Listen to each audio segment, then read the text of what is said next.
Hey guys, Hiran here and welcome to the Perfect Pharaoh tutorial. Now the Perfect Pharaoh is one of our favorite card flourishes, not just because it looks really cool and surreal and weird, but also because it's one of the most versatile utilities. Utility? What's that, you might ask? Well, basically you can use the Perfect Pharaoh to do other card flourishes. An example is the giant fan, where you first need to weave the cards together before you fan them as a huge spread. The other is the cascade, which you're going to be learning along in this tutorial package, where you weave the cards together first before you pour them into the other hand. The list goes on. Essentially, the Perfect Pharaoh looks cool, it's super versatile, and the cool thing is this. Contrary to what most people think, it's easier than it looks. You see, it's been said that about 99% of card handlers in the world cannot do the Perfect Pharaoh. Now, I've not met 99% of the card handlers in the world, but from the many people we've met who try to do it, they really have an issue with it. And the thing is this, it's not like the Perfect Pharaoh is so difficult that it's out of their skill level. No, those guys are skilled. In other words, the Perfect Pharaoh isn't too difficult for them. It's simply a very misunderstood move. Once you understand the Perfect Pharaoh, it just clicks. It becomes almost automatic, it becomes easy. And in this video, I'm going to teach you how to do the Perfect Pharaoh, so it's an easy move. Now before I tell you how it works, I'm going to tell you how it doesn't work. What's the huge misconception with the move? What's everybody getting wrong? Well, most people think that it's about brute force. The stronger I am, the better I can weave the cards. As long as I split the packets, I can just go smash, and I use all the strength in the world to rub and clash and go Close enough. Like I said before, the weave itself is supposed to be almost automatic. There's no strength required. It's as light as a feathery touch, just like this. And that's all you need to bring the cards together. Now what's the big secret? How can you do it like that? And they just melt. Why is there no force which kind of damages the edge of the cards and this becomes this weird mishmash, clash, of cards coming together? Well, the secret is this. It's about everything that happens before you even try to weave the cards together. Now what do I mean by that? How can it be about everything that happens before the weave? Well, it's because of the biggest underlying concept in the Perfect Pharaoh. It's a release of built-up tension. The idea is to build up tension before you even try to weave the cards. And then when you weave the cards together, you're going to release that tension so the cards just ripple into each other. It's not as complicated as it sounds. Let me show you. So tension is created from the very beginning. The cards are split into two tight packets, like two clean slabs of wood. There's tension in each one. It's not two mushy packets just trying to smash into each other. No, slabs of wood. Okay, that's a thought to keep in mind. Now once you have these two clean slabs of wood, you're going to bring them and connect them like that and push them together to create this upward bend. Now why the bend? Well, everything. Think about it. When you bend something, it wants to unbend. Likewise, when you bend the packet, it wants to unbend. Now, two things can happen. First of all, because the two packets are pushing against each other, for them to unbend, you can either pull them apart so they stop blocking each other, or they can go into each other, right? That releases the tension. Of course, currently there are two clean slabs of wood. How can they possibly go into each other? With force? No. It's about releasing that tension. Now the bend also creates something called a bevel in the cards. In other words, watch. When the cards are held together like a clean packet, it's just like a piece of wood. The moment they start to bend, you create this series of small steps, and that's called a bevel in the cards. They change from a slab of wood into a series of stairs. Now of course you're still holding everything so tightly together, but the idea is to do something that we call cutting a cake. Now one packet acts as a cake. It's stable, it doesn't move. The other hand acts as a knife. It slices. When you bring these two together, you create that bevel. All you need to do is slice that knife into the cake, and then you'll see that the cards just start to split at one end, and then they start to interlock, and a ripple just happens, causing the cards to weave right into each other. That's what I mean by it's automatic, because all it is a release of tension. Everything happens before the weave to create that tension, and when they're finally brought together, the cake is cut. The cards have a release of tension, and everything literally falls into place. But of course, the bigger question in everybody's mind is this. How do you get it to weave one for one? I get it, they can weave, there's a release of tension, they slide into each other, but how does it go perfectly interlocked like that? It's still all about the tension. You see, the weave happens like a chain reaction, right? It's a ripple of release tension just going shh, like interlocking gears. Think about it this way, right? If you have two gears interlocking into each other, each tooth of the gear interlocks to the tooth closest to it, right? I mean, this guy won't go like, oh, I'm gonna go for this guy over there. Now, if you have two packets of cards and one is all loose and this one's all weird as well, and then you weave them together, then obviously they're not gonna be one for one. But if you keep that concept of keeping tension in the packets from the very beginning, if you have that slab of wood just weaving into another slab of wood, the cards have no choice but to weave perfectly into each other because they're just that tightly packed and they go boom, perfectly into one another. So that's the big thing. It's all about that tension from the beginning, before the weave, only released at the end. And that's it, that's how it works. But of course, that's just how it works. You need to try to actually be able to do it. So in the next video, you're gonna go hands-on with me. I'm gonna show you how to do the perfect ferrule, step by step, from the grips to the split, to the tension, to the weave, to the cake cutting, everything. It's gonna be fun. I'll see you in the next video.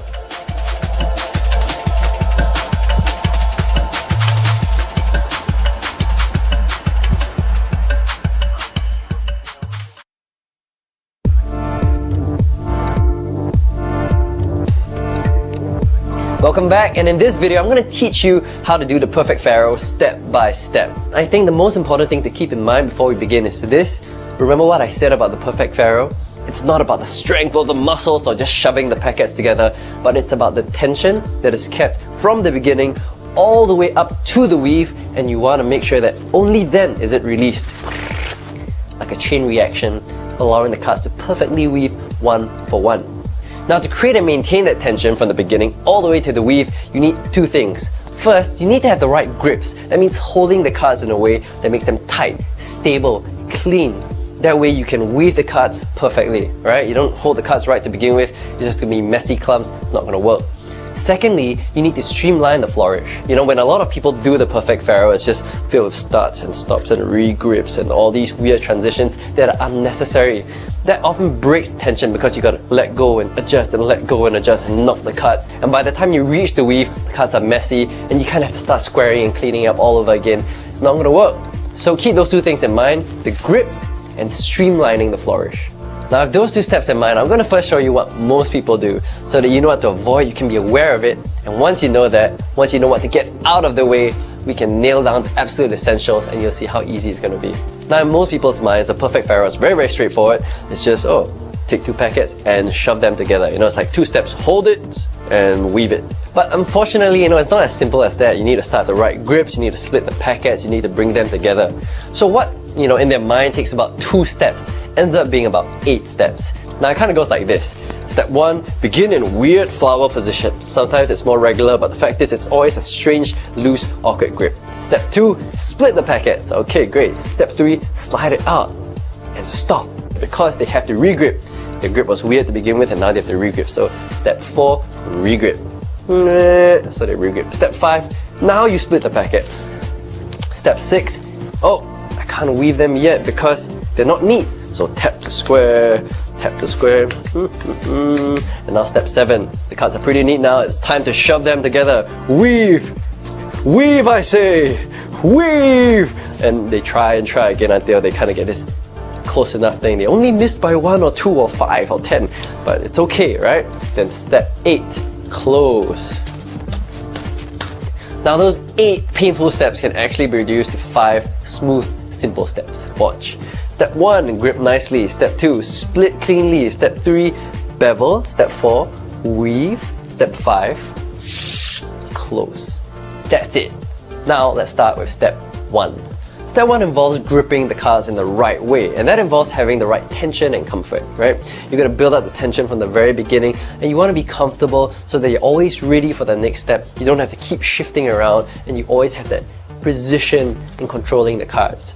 Now at the very beginning, a little secret called prepping the deck helps. That means before I even grip the cards, I prepare the deck like that. What I do is I hold the deck high up like that at the long ends, these are the short ends, and I just bend it upwards, giving it a slight upward bow, like a small U shape. What this does is that when I go and bevel the cards later by pressing them against each other, that slight bend allows the cards to bend outwards with less resistance, and that really helps at the beginning. You won't have to do that every single time, but right now as you're learning it, it really helps. Now once you have this slight bow in the deck, let's talk about tension and comfort. Now when it comes to tension, you can't really see it, but between every single card, right, there's this slight air gap. There's a layer of air between each card, allowing them to just smoothly slide around. And the idea of creating tension is to get rid of all that air. Now to create tension, you're going to hold the deck in a mechanic's grip. Now that's like a straddle grip, except your pinky's not on the short side, it's on the long side of the deck.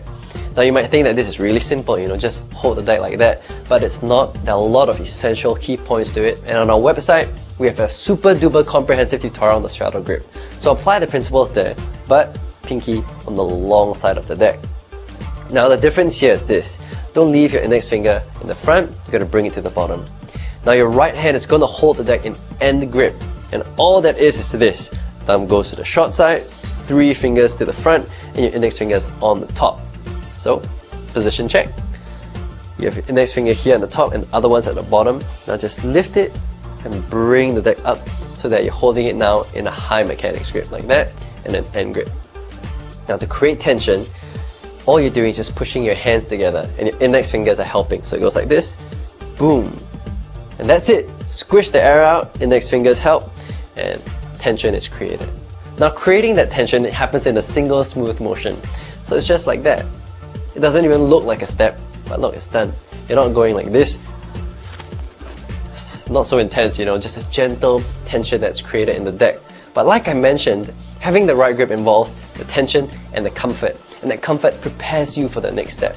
So how do I prepare myself for the next step? Well, as I raise the deck like that and apply pressure to squeeze the air out, I'm also sliding the fingers on the long side all the way to the top of the packet.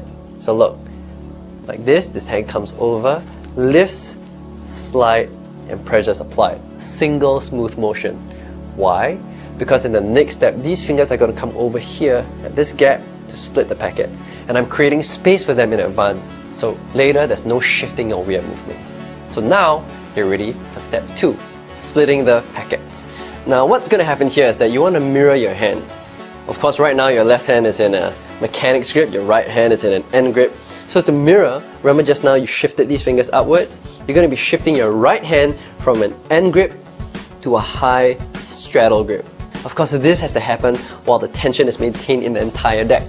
Now quick recap, what's keeping the tension in the deck? Well, it's your hands pressing against each other like that, and your index finger at the top, index finger at the bottom. And so what's going to happen here is this. When you re-grip, you're kind of just letting go of your right hand. So all the tension is lost. But if you keep your index finger there, look, I can shift and rotate my grip. I can still keep the tension in the deck. So look, like this, keep your index fingers there, let go thumb, let go these fingers, keep the index finger there, rotate your hand clockwise, so your pinky goes to the short side, like a straddle grip, the other fingers go on the long side at the space you created just now, and finally your thumb goes to the long side down here, gripping the top half of the deck near the middle. Now pause. I'm going to zoom into why it's so essential to have your thumb right at this spot. This is the most important detail about the re-grip. You see, keeping your thumb near the middle allows your index finger to extend past the top of the deck like that. And this allows you to align the packets for the weave later on.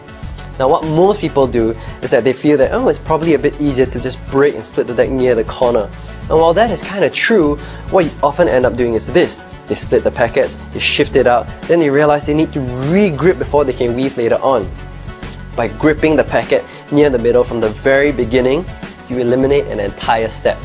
And that keeps the stability there and makes everything much smoother. Now let's take a look at your left and your right thumb, okay? Once you've shifted your grip. Now look, your left thumb is gripping the entire deck and it's pointing upwards. It's perpendicular to the deck. Whereas your right thumb is only gripping the top half and is pointed towards the other thumb. Why? Because this prepares you for the cake cutting action later. This perpendicular position keeps the packet more stable, and this, being the knife later on, is more directional, and this really helps you to control the packets as you weave them later on. Super important. So what just happened is this. We just shifted grip from a high mechanics grip and an end grip to a mirror position where this is in a high straddle grip. Now, to complete this entire grip shift, what you're going to do is bring your index finger to the front of the deck. So look, left index finger goes to the front and wraps over the short side, and your right index finger is just going to extend and lay flat and just extend over the front of the deck. Now if you look at it, it's actually very similar to the way your thumbs are positioned, with your left index finger just pointing upwards towards the sky and your right index finger being very, very directional. Now of course, because your index fingers are not on top of the deck anymore, you're going to be shifting that tension back to the entire hands, just pressing down against the thing. Now this entire grip shift happens in a single smooth motion. So I'm going to show you a slow-mo version, then I'm going to show you how I actually do it in real time. So let's go into slow-mo. Left hand in high mechanics grip, right hand in end grip, and it goes like that. Let go, pinky, fingers, thumb, index finger. So that's me trying to do slow-mo, and it actually happens like this in real time. From here, shift, done. So that's it, a single motion. Of course, when you practice this thing, you want to do it like I did it in slow-mo. So you really want to be very deliberate, okay? And by deliberate, I mean you want to exaggerate it. You want to be as accurate as possible, but on an exaggerated way. So you're going to do like, okay, high mechanics, end grip, let go, shift, pinky, fingers, thumb at the top half pointing towards the other thumb, pointing upwards, left index, right index, like that. And then over time, you can go single motion. Okay, if you just practice fast at the beginning, you're just going to be really inaccurate. So keep it slow and deliberate, and over time you'll be a ninja. So let's move on. Now from this position, you're going to be splitting the deck into two packets, and here's how to make it really clean. You're going to begin with a V, then you're going to make it into two slabs of wood. So it works like that. From this position, index finger applies pressure on top of the entire deck, and now you're going to use the tip of your thumb to split, okay, the right thumb. Now using the tip of your thumb allows you to really feel, estimate, hey, where's the half? Found it, and then you can lift off. You know, it's very, very different. I mean, if you use the whole flat of your thumb, it just will be all over the place. So if you use the tip, you can pinpoint the half and just go boom, like that. So here, index finger applies pressure, bend your thumb slightly so the tip comes in contact with the deck, and then estimate the half, and with your fingers acting as a hinge, you just break into a V. From this position, you just do this, and ta-da, you split the deck into two equal slabs of wood. And now you're ready for step 3, connecting the packets and creating the tension between them right before the weave. Now remember the whole cake and knife example? Your left hand is the cake, it stays stable, your right hand is the knife, it does the slicing. Well, as you split the packets, you're going to make the cake super stable. So as you do this, you're going to slide your pinky to the bottom like that, creating a new point of stability. So look, without your pinky, woo! With your pinky, wow, so stable. So like this, slide, and now you're going to connect the two packets together. Now this step is as simple as bringing the packets together and pressing them against each other. But what most people do is this, they split, they bring it in right before they touch, they go like, oh, let me knock it. This makes it neater. Oh yes, yes. No, don't do it. Waste of time, and it just messes things up. In the case where you do need to square the packets together, you actually do it this way instead. You're going to bring the packets together and align them. Now your index finger is going to help with the alignment at the top, and what you're going to do is apply a slight downward pressure. So look, that keeps the tension between the two packets, and all you need to do to subtly square them is just push. And I think of it this way, I think of my right thumb just pushing against my left index finger, and I just push, and look, the packets just square up. Now this squaring motion isn't just to clean up the packets, it's about connecting them to form a single long straight piece of wood. It's not some wobbly weird ass connection, it's really a strong solid connection that goes boom like that, clean, solid and strong. Now once you have this solid connection with your index finger applying that pressure downwards, you're going to prepare yourself for the bevel. Now the bevel is where all that tension is built up right before the weave, right before everything just interlocks into the weave, right? So you want to focus all the tension to the corners of the packets. So to do that, you're going to create something called the crack. So from this square position, to crack it, you're going to keep your index finger there, and you're just going to open up the back, cracking it open to a slight V shape. Now this channels all the tension and the pressure to just these two corners here. Now when you're in this position, you're going to bend the wood slightly. So with your knife packet, you're just going to bend down slightly, creating a bit of an upside down V, and then you're going to push up. See, what happens is that your thumb directs pressure upwards and your index finger is the one that keeps everything from coming apart. So it's a really, really tight and tense situation. Now you're ready for step 4, the weave. So you have your packets connected together like that, and you're gonna get ready to slice the cake. So knife packet, cake packet. Now one thing that most people tend to do is that when they start to do the slice, their index finger just comes up like this, and it breaks everything they've been building up. Don't do that, okay? Keep your index finger flat over both packets and that tension there. Now you're gonna learn how to slice. Now the cake cutting action is super simple. It's just a straight line movement down the edge of the packet. But what's important is how you apply. What's your mindset when you're slicing the cake? Because you're not just mashing the cuts together. So what I do is that I think about my right thumb as the direction of the force. I'm applying the direction with my right thumb. And I'm also pointing it towards my left index finger. So I'm not just blindly going anywhere. I'm focusing on that force going towards that, and this left index finger is resisting it. Now what's keeping my knife packet secure is my right pinky that's in this straddle grip position down here. So look, super secure knife, but just pushing like that, thumb directing the force towards my left index finger. Now with that in mind, your focus on where the cut should weave first is at the bottom of the two packets, right where they touch, where the tension is strongest. So as that cake goes down, what that does is that the sliding eases the friction that's built up there. When it eases the friction, that wood just splits at the very ends from the bottom, and like a crack, it goes all the way up as the cuts just weave into each other. And that's it. Now the easiest way to close the ferrule is really just by pressing the cuts back into each other. Now the thing is that most people kind of do it like that. They go here and they go like and it's like this weird cookie monster eating a plate thing. And here's how to keep it neat. Once the packets are weaved, just lower everything to your left hand, secure it with your pinky like this. See, I can hold my hand upside down, it won't drop. My right hand, the thumb goes behind, push in like this, the whole hand goes over, and I just push it together with this hand, lightly, gently, and everything comes to a nice clean close. And that's the easiest and cleanest way to close the ferrule. Now there's a cooler way to close the ferrule, and it's called the bridge, and it looks like this. Pretty impressive, and here's how you do that. Once I get into the weave, I'm going to lower into my hand as in the previous close, but this time I'm going to grip it a bit higher. Instead of lowering it all the way down, I grip it at the bone down here, and this gives me space to arc the packets. So, right thumb goes behind, the other fingers go in front, and my left index finger also helps to bend everything. Now you see this bone right here at the bottom of my index finger? I'm going to use that to help, so watch. Thumb pushes, look, it contacts that bone of my index finger as everything pulls. I bring the bottom cards together like this, and when I'm ready, I just release, and the cards bridge to a close. And that's it. Super duper simple. And that's the basic mechanics of the perfect ferrule. If you got it on your first try, congrats, that's really, really awesome. And if you didn't, that's perfectly fine because it's a really necky and tricky move. I think once you get everything in mind, once it just clicks, you're just gonna get it. So don't worry, keep all the points I've mentioned in mind, watch the tutorial again if you have to, and it will really help you out. You get it in no time.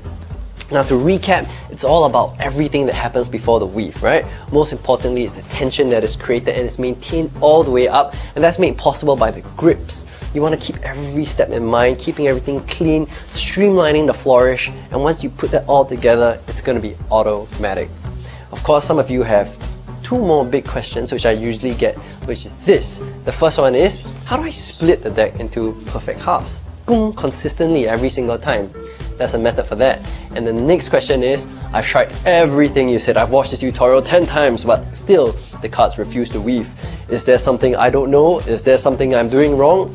Well, the answer is in the next video. So check it out, it will help you there. And I also include some tips on style and finesse with the ferrule as well. So I'm Huron from The Vert. I'll see you in the next video.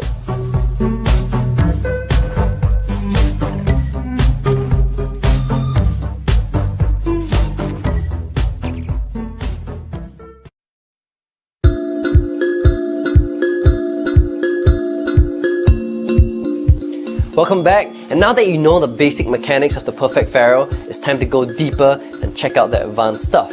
I'm going to be sharing with you the two biggest answers to the two biggest questions about the perfect ferrule.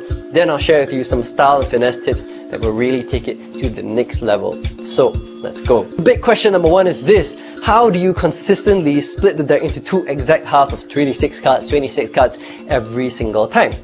Well, first of all, I need to get this straight. You don't really have to do a perfect pharaoh every single time, because it's not a magic trick. You're not depending on the math of the pharaoh to execute a flourish. You still can do a flourish, but why we want to do a perfect pharaoh to begin with is because of what card flourishing is all about. It's very much about the aesthetics of what you do, which is how nice, how polished, how refined it looks.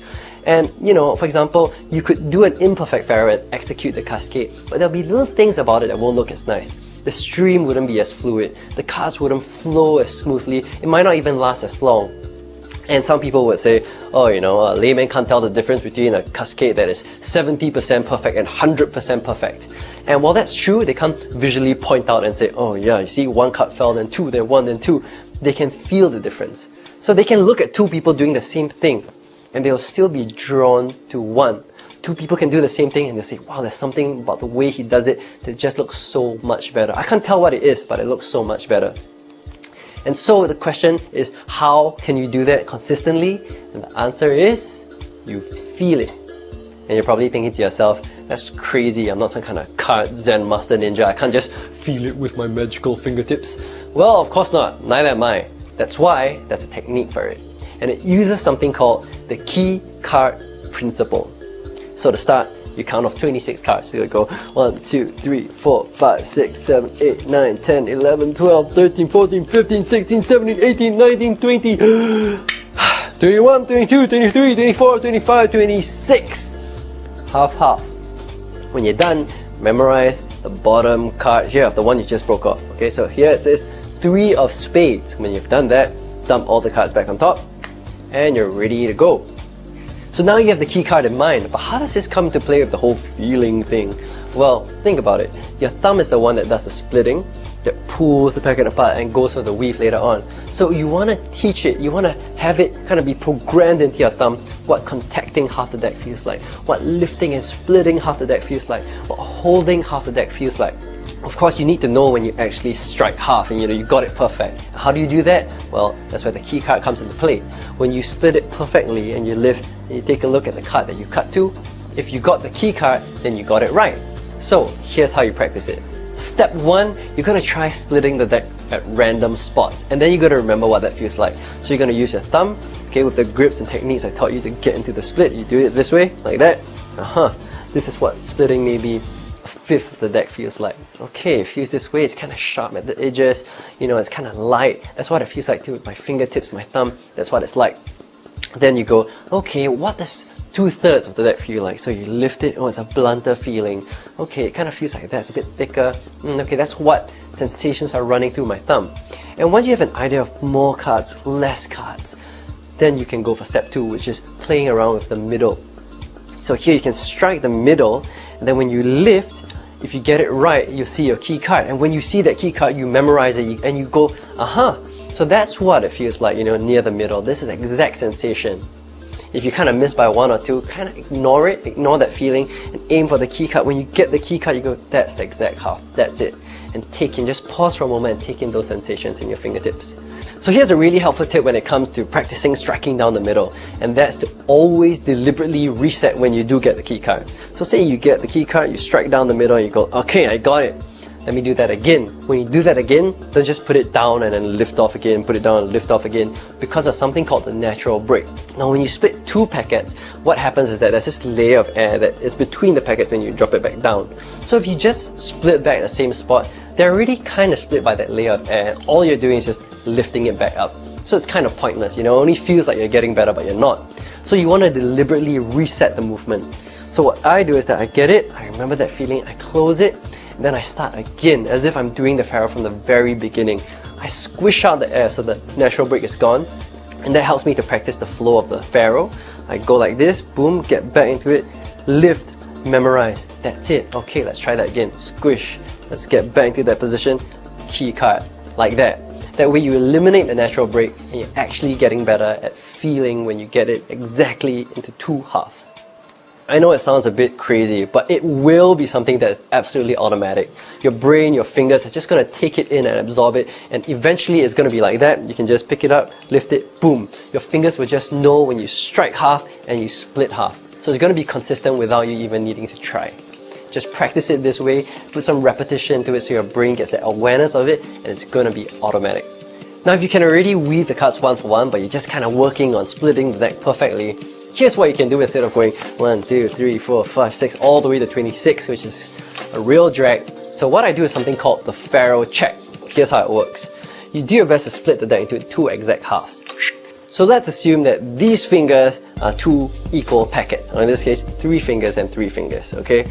Now when they weave, look, they're going to be staggered and then go 1 for 1. Now, if they're equal packets, you notice that the top card will be from one packet and the bottom card will be from the other packet, right? 3, 3, like this. Now let's assume they're not equal. So instead of 3, 3, this one has 1 card more and this has 1 card less. And when they weave, you'll notice that the top and the bottom card will be from the packet with more cards. So very simple.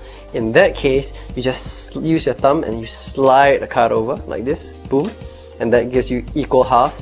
And then you memorize the key card and then you're set to practice. So that's much faster than just counting off the cards. Just split, check, slide, okay, let's get on with practice. Now we can move on to big question number 2, and that is, I've tried everything you said, I've watched the tutorial, I remember it all, but yet when I try to apply what you taught me, I still can't get the cards to Pharaoh. So what's wrong? Is it me? So the thing is this, we tend to think we absorb every single bit of information upon first viewing, but the truth is that we just don't remember what we forgot because we forgot it. So I encourage you to watch the tutorial again because it's packed with so much information. I can't imagine that anybody could just watch it once and remember everything.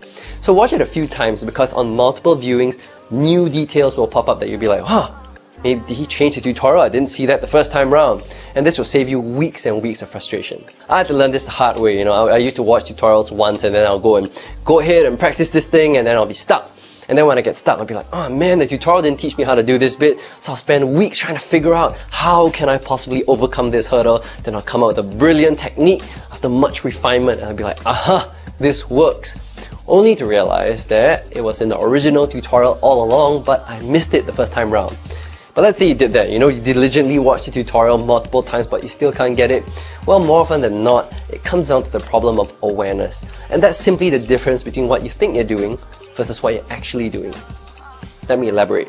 So let's say it comes to the issue of tension, the thing I keep repeating about keep the tension there until the weave. Well, it's a big issue because when it comes to awareness, a lot of people think that they're keeping the packets all tensed and tight, when actually they're just kind of flexing their hands. And when it comes to the transitions or the regripping, what they often end up doing is that they're slowly letting go of the tension unconsciously, and when they reach the weave, even though their hands are tense, the packets are loose. So how do you develop that sense of awareness? Well, for myself, I like to kind of compare what I'm doing as I'm learning something versus where I'm learning it from. So that way I have a standard to kind of work towards. So for example, you're learning the perfect Pharaoh, right? When you see what clean and tense packets are supposed to look like in this video, then you can hit pause and then you can see, okay, that's what clean, nice packets are supposed to look like. The cards aren't sticking out, the edges aren't jaggedy. Then I'll compare it with my own hands. So I'll be like, okay, how are my packets? Okay, that doesn't make sense, even though my hands feel kind of tight. Oh, that doesn't make sense in the packets. Let me tweak it, let me adjust it until it makes sense. And then from there, I have a greater awareness of what my hands feel like versus what's being produced by my hands. But let's say you have your sense of awareness developed, you've watched the tutorial multiple times, what else could be the issue? Well, oftentimes it boils down to the deck of cards itself. You see, when it comes to the perfect Pharaoh, we only use paper cards. We don't use plastic decks, okay? Why? Because paper cards are cut in a way where the edges are really nice and clean and smooth and they weave together like, ice cream and butter. But when it comes to plastic cards, the edges are cut in a way where it's just rough and sharp and it's uneven. So when you're trying to weave it together, they just go generally it just doesn't work. If you've tried an amazing, miraculous plastic deck that does, good for you. But as a guideline, we avoid plastic cards and we only use paper cards. Plastic coated paper cards, those are fine. But as a big general rule, paper cards only. Now, another weird thing about paper cards that I want to share with you is that the direction that they're cut can affect the way that they Pharaoh. You see, a paper deck is made up of a huge sheet that's just printed, and then from that sliced into many, many cards. Now, you can't physically see this, but that cutting blade tapers in a certain way, so it goes shh, and that causes every single card, the edge, to taper in a similar fashion. So say you're facing issues weaving a deck from the bottom to the top. All you really need to do is turn the deck around, try again, and you realize, hey, in this direction, it weaves perfectly well and smoothly. So sometimes if one way doesn't work, the other way just might. But I know what you're thinking. Oh, I just opened this deck and I'm trying to do the perfect pharaoh with it and I have issues, I'm not using an old deck. Well, sometimes a brand new deck, because it's just freshly cut, the edges are a little bit grainy. So all you need to do to just break it in a bit is just rub it against your jeans like that, on all the edges. Then it'll smoothen up the edges, breaking in a bit, and then you can just weave perfectly. Finally, the most important thing I can say to you is that it's all about practice. You see a lot of people use the word practice. You should just practice it, but what does that really mean? Well, practice is really repetition with that deliberate focus. Very focused thing about how it should be done, why it's done that way, and then really hardwiring every single movement, transition, every single thing with a sense of awareness into what you do. And when you repeat and repeat and repeat and repeat that, over time it becomes natural, automatic, and consistent. It's just second nature. You see, this might be the most comprehensive pharaoh tutorial out there, but ultimately it's not magic. You don't just download it to your system and you go, hey, how come this doesn't work? No, you still have to put in the time, the effort to just get good at it and master it, and that only happens through repetition. So now that we have the big two questions out of the way, I'm going to go into finesse and style tips that will really give your pharaoh the extra edge. Like I said before, it's not necessary towards doing it well, but it really makes it look that much better. Now, quick tip number one is called compensating for the weave. So what do I mean by compensating for the weave? Well, remember I told you how to slice the cake when you're practicing the weave, it's just slicing it. But what tends to happen when you slice is this. Shing! Look, the packets can end up misaligned. Now, of course, as you get better at this move, you're not going to be slicing it all the way down. You're just going to be kind of pivoting the packets together just a bit, boom, and they end up weaved. But what still tends to happen is that there's a bit of misalignment. Maybe other people can't see it, but you can kind of see that it's a bit less than a border's width. You can kind of feel it, and it makes you want to adjust it before you bridge the cards or close the pharaoh. So, what do I do to take care of that? Do I adjust it after that? No, I don't. I do something called compensating for the weave. And what that means is this. Instead of weaving the cards together, ending up misaligned, and then aligning it later, I begin a bit misaligned. So look, instead of starting exactly flush, I start back a bit. So when I weave them, and if I need to slide them, look, they end up perfectly aligned and perfectly flush, so I do not need to adjust them after. It's a little thing, but it makes a big difference, and that's it. That's compensating for the weave. Quick tip number two is called transitioning with the weave. Sounds complicated, but all it means is that you're keeping in mind what you're doing after the pharaoh. Are you going to close it? Are you going to bridge it? Are you going to cascade it? Are you going to do a giant fan? And all you're doing is that you're taking care of how you weave in a way that complements the flow of the next move. Now, when it comes to transitioning the weave, there's just two main factors to think about. And the first one is called the vertical direction of your weave. Now, what in the world is that? Well, the vertical direction of your weave simply means, am I weaving the cards from the bottom to the top, or am I weaving them from the top to the bottom? Now, this is less about actually transitioning to the next move, but it's more a preference about how you feel the cards flow better for you. For example, the basic mechanics of this tutorial, I taught you how to weave it from the bottom to the top, right?